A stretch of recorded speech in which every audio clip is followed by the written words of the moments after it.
Hello friends, 6ാം ക്ലാസ്സിലെ അടിസ്ഥാന ശാസ്ത്രം ഇന്ന് നടന്ന പരീക്ഷയുടെ ആൻസർ കീ ആയിട്ടാണ് ഞാൻ വന്നിട്ടുള്ളത്. നിർദ്ദേശങ്ങളൊക്കെ അറിയാലോ. പ്രവർത്തനം 1, ഒരു ആവാസ വ്യവസ്ഥയിൽ ഉൾപ്പെട്ട ജീവികളെ താഴെ നൽകിയിരിക്കുന്നു. എ ക്വസ്റ്റ്യൻ, ഈ ജീവികളെ ഉൾപ്പെടുത്തി ഏതെങ്കിലും 2 ആഹാര ശൃംഖലകൾ എഴുതുക. എന്തെഴുതാം? ഭക്ഷ്യശൃംഖല നാം പഠിച്ചതാണ്. പുല്ല്, മുയൽ, കുറുക്കൻ, സിംഹം. രണ്ടാമത്തത് പുല്ല്, പുഴു, മയിൽ, സിംഹം. ഇങ്ങനെ സി ക്വസ്റ്റ്യൻ, ഉപഭോക്താക്കളെയും ഉൽപ്പാദകരെയും തരംതിരിച്ച് എഴുതാനാണ്. പുല്ല് ഒഴികെ ബാക്കിയെല്ലാം എന്താണ്? ഉപഭോക്താക്കൾ. പുല്ല് മാത്രം എന്താണ്? ഉൽപ്പാദകരും. അങ്ങനെ നമുക്ക് എന്ത് ചെയ്യാം? അതെ, പെട്ടികളിയായി എഴുതാം. കൂട്ടുകാർക്ക് എ, ബി, സി എന്ന ഉത്തരങ്ങൾ മനസ്സിലായില്ലേ? ബിയുടെ ഉത്തരം ഹരിതസസ്യങ്ങളും, സിയുടെ ഉത്തരം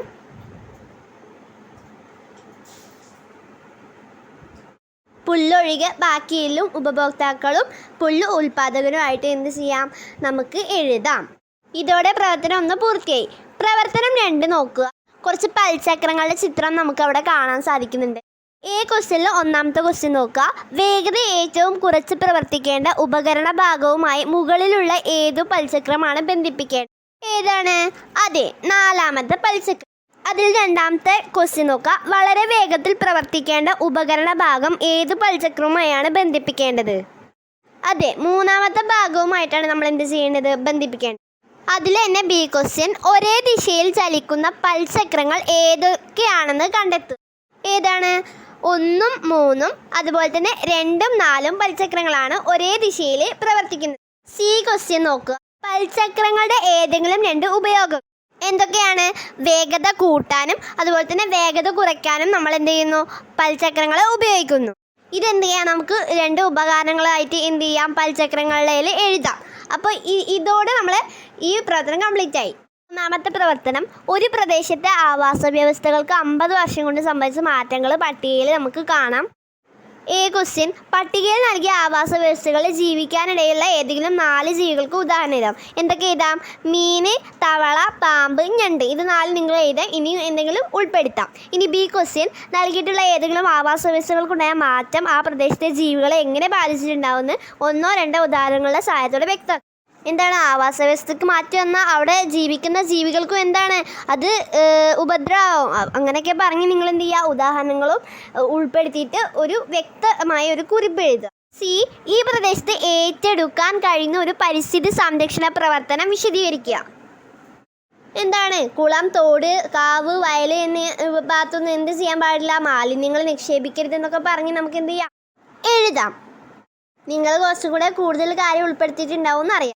പ്രവർത്തനം 4, ചിത്രത്തിൽ അടയാളപ്പെടുത്തിയിരിക്കുന്ന ഭാഗങ്ങൾ നടക്കുന്ന ചലനങ്ങൾ ഏതെല്ലാമെന്നാണ്. നിങ്ങൾക്ക് ചിത്രത്തിൽ സൈക്കിളിലെ വിവിധ ഭാഗങ്ങൾ അടയാളപ്പെടുത്തി എഴുതിയിരിക്കുന്നത് കാണാം. അത് നിങ്ങളൊന്ന് വായിച്ച് നോക്കുക. എന്നിട്ട് അവയുടെ ചലനങ്ങൾ എഴുതാനാണ് നമ്മളുടെ പറഞ്ഞിരിക്കുന്നത്. അതെന്തെഴുതാം? സൈക്കിൾ ടയറിലെ വാൽവ് ട്യൂബിൻ്റെ ചലനം എന്താണ്? അതെ, വൃത്താകാര പാതയിലൂടെ ആയിരുന്നാൽ നമുക്ക് വർത്തുള്ള ചലനം. ഇനി 2ാമത്തെ പെഡലിൻ്റെ ചലനം വൃത്താകാര പാതയിലൂടെയാണ്, അപ്പോൾ വർത്തുള്ള ചലനം. 3ാമത്തെ ടയറിൻ്റെ ചലനം സ്വന്തം അക്ഷത്തെ അടിസ്ഥാനമാക്കിയാണ് കറങ്ങുന്നത്, അതുകൊണ്ട് ഭ്രമണം.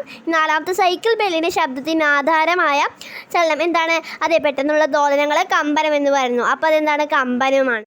ഇനി എന്താണ് ദോലനം? അത് നിങ്ങൾക്ക് അറിയാവുന്നല്ലേ? എന്നാൽ മാത്രമാണ് നമുക്ക് കമ്പനം എന്താണെന്ന് അറിയുള്ളൂ. അപ്പോൾ നിങ്ങൾക്ക് ഈ പ്രവർത്തനം മനസ്സിലായെന്ന് വിചാരിക്കുന്നു. നമുക്ക് അടുത്ത പ്രവർത്തനത്തിലേക്ക് എന്ത് ചെയ്യാൻ പോവാം? നിങ്ങൾക്ക് മനസ്സിലായില്ലേ? നമുക്കിനി അടുത്ത പ്രവർത്തനം നോക്കാം. പ്രവർത്തനം 5, താഴെ കൊടുത്തിരിക്കുന്ന ചിത്രങ്ങൾ നിരീക്ഷിക്കുക. അവിടെ നമുക്ക് കുറച്ച് കാന്തങ്ങളുടെ ചിത്രമുണ്ട്. അവരുടെ പേര് എഴുതാനാണ്. 1ാമത്തെ ചിത്രം ബാർ കാന്തം, ഇനി 2ാമത്തെ ചിത്രം യു കാന്തം, 3ാമത്തെ ചിത്രം റിങ് കാന്തം, 4ാമത്തെ ചിത്രം എന്താണ്? ആർക്ക് കാന്തവുമാണ്. ഇനി അതിൽ ബി ക്വസ്റ്റ്യൻ, തന്നിരിക്കുന്ന ചിത്രങ്ങളിൽ മിനിമോട്ടറിൽ ഉപയോഗിക്കുന്ന കാന്തം ഏതാണ്? അതെ, ആർക്ക് കാന്തം. ഇനി സി, കാന്തം ഉപയോഗപ്പെടുത്തുന്ന മറ്റു 2 ഉപകരണങ്ങളെ പേര് എഴുതുക. എന്താണ്? അത് താക്കോല്, ചാവി. ഇനി ഡി ക്വസ്റ്റ്യൻ, താഴെ പറയുന്നവയിൽ കാന്തം നിർമ്മിക്കാൻ ഉപയോഗിക്കുന്ന ലോഹസങ്കരം ഏതാണ്? അതെ, അൽനിക്കോ ലോഹസങ്കരമാണ് കാന്തം നിർമ്മിക്കാൻ ഉപയോഗിക്കുന്നത്. അപ്പോൾ ഇത്രയേ ഉള്ളൂ ഈ പ്രവർത്തനം. ഈ പ്രവർത്തനം വളരെ ഈസിയാണ്. നിങ്ങൾക്ക് മനസ്സിലായെന്ന് വിചാരിക്കുന്നു. നമുക്കിനി എന്ത് ചെയ്യാം? അടുത്ത പ്രവർത്തനത്തിലേക്ക് പോവാം. എന്താണ് പ്രവർത്തനം 6? എപ്പോഴും മഞ്ഞ് മൂടി കിടക്കുന്ന പ്രദേശങ്ങളും അല്ലാത്തിടത്തും സസ്യാവശിഷ്ടങ്ങൾ വരുന്ന മാറ്റം കണ്ടെത്തുന്നതിനായി നടത്തിയ പരീക്ഷണത്തിൻ്റെ ചിത്രമാണ് നൽകിയിരിക്കുന്നത്. എ ക്വസ്റ്റ്യൻ, 1ാമത്തെ ഭരണിയിലെ ഇലയ്ക്കും 2ാമത്തെ ഭരണിയിലെ ഇലയ്ക്കും 1 മാസത്തിന് ശേഷം സംഭവിക്കുന്ന മാറ്റം എന്തായി? 1ാമത്തെ ഭരണിയിലെ ഇലയ്ക്ക് എന്താവും? അത് അതുപോലെ തന്നെ ഇരിക്കും. ഇനി 2ാമത്തെ ഭരണിയിലെ ഇലയോ? അതെ, വിഘാടകർ വിഘടിപ്പിച്ച് എന്ത് ചെയ്യും? മണ്ണിനുള്ളിലേക്ക് കൊണ്ടുപോകും.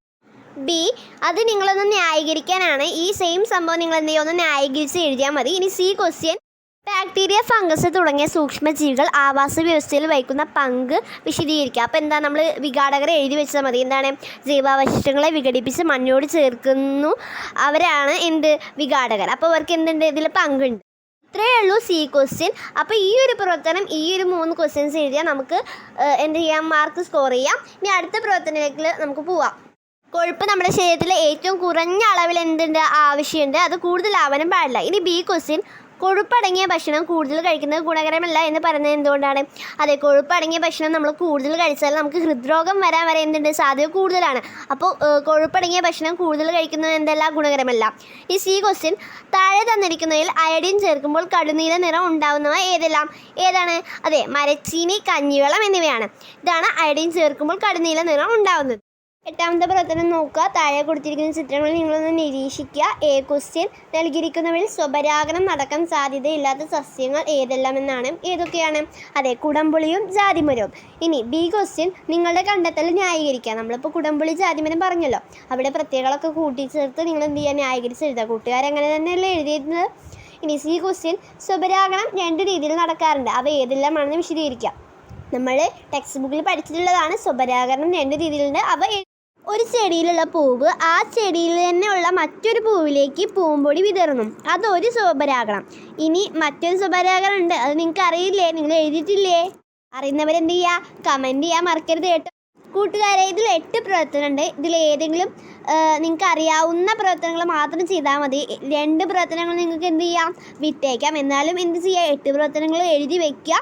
അപ്പോൾ അറിയാവുന്നത് നിങ്ങൾ എഴുതിക്കോളൂ. ഇനി 8 പ്രവർത്തനം അറിയുമെങ്കിൽ അതും എഴുതി വെക്കുക. Okay, thanks for watching.